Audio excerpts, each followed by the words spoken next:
Let's find out. In the first Engines 101 video, you learned the basics behind internal combustion engines. They suck air into a cylinder, mix it with fuel, and then burn it to move a piston, and then repeat.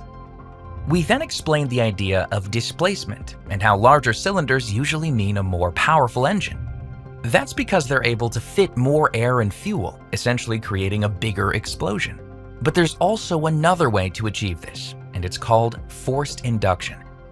You see, the engine design we described is considered naturally aspirated, which means it's simply breathing in naturally from the air around it.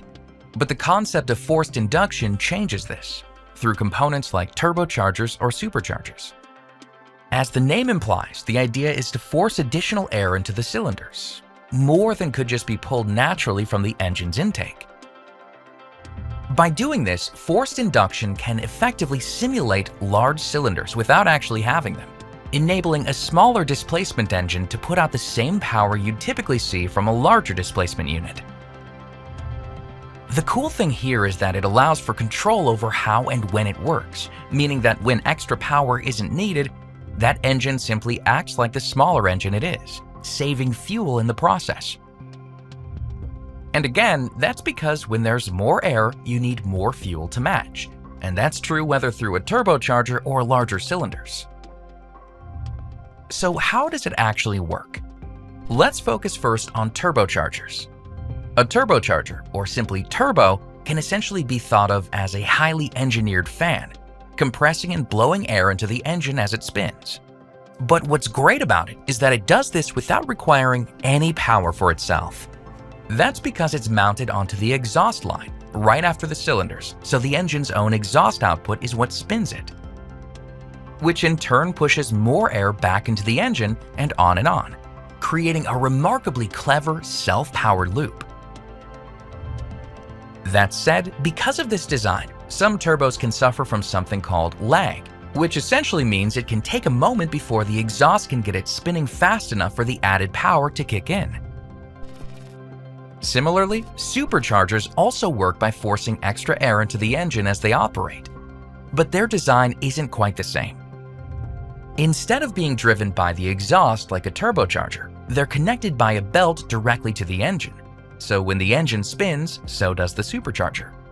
On one hand, this means no lag, which is great, but on the other, it means it's taking some energy away from the engine to operate. So the supercharger needs to make up for this deficit first before actually producing any extra power. This means it's not quite as efficient as a turbo, where all the extra power is free in a manner of speaking. Now, just like with engines themselves, both turbochargers and superchargers come in a wide range of designs and configurations. And this video is really just focusing on the general idea behind them. But as an example, the somewhat common twin turbo design uses two turbos on the same engine. In some cases, they might be identical and simply work side by side to double up on the extra power, generally used in the case of V engines, where there's a turbo for either side. And in other cases, they might be a sequential design, meaning they work one after the other depending on when they're designed to deliver their power. For instance, a smaller turbo with minimal lag for everyday lower RPM use, and a bigger one to max out the power at higher RPM when it's really needed. And there's even some single turbo designs, often called twin scroll, that can vary their output in a similar way, providing the responsiveness of a small turbo and the big power of a larger one, all in one unit. This two-in-one design works by making smart use of the exhaust that spins it, pulling from alternating cylinders in order to create a smoother pulse flow that helps eliminate lag. So that's a quick look at the concept behind forced induction, turbochargers, and superchargers. These fascinating components really take engine design to another level, an engineering magic trick that allows smaller engines to pretend they're larger engines. But as mentioned, this video is just scratching the surface on automotive engines, so be sure to check out the other videos in this series to learn more.